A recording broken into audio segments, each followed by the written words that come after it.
bandy about the term Internet of Things, and I think that's doing a total disservice to the products and the space. You know, everyone just thinks that, oh, we're going to take some magic connectivity and some bits and throw them at anything, and now it's the Internet of Things, and then customers go, well, what does that mean? What's the Internet of Things? What does it mean for me? What is it?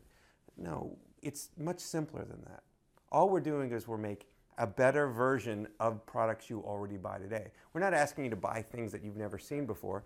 If we're talking about language, the other term that's thrown around is the smart home. Is that any better, or does that still not work? If you were to just say it for the first time today, maybe it would be a good term. But that term has been used since 1950. You know, every decade there's been the smart home's coming, the smart home's coming, and we've heard these promises and no one's delivered on it. So to say yet another decade as the smart home, to me is meaningless to people. They're like, that's been a broken promise for so many years.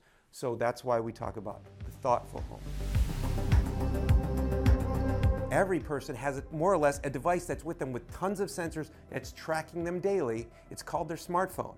And they have no problem carrying that with them anywhere they go. It can be used for all kinds of nefarious purposes if one so chooses to do so. This is, when we talk about the thoughtful home, it actually has way less data, way less personal data than the smartphone.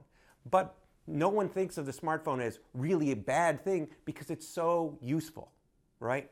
It's incumbent upon us to show how useful and how great a thoughtful home will be.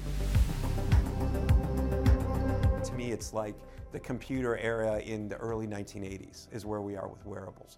So to bet against wearables, I think would be really dumb.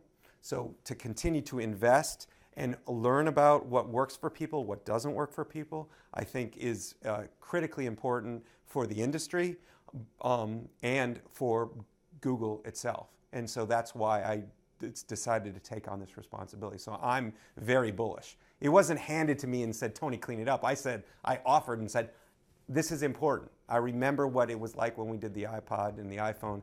I think this can be that important, but it's going to take time to get it right.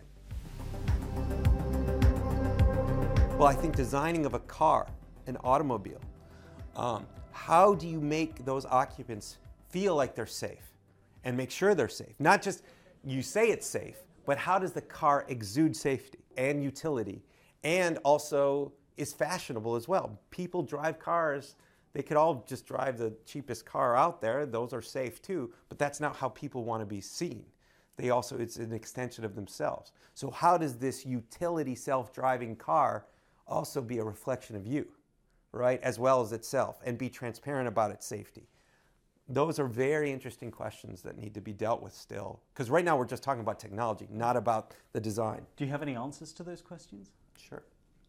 Are those answers that you're sharing internally with Google, with others at Google? Because obviously, we're having discussions about them all the time.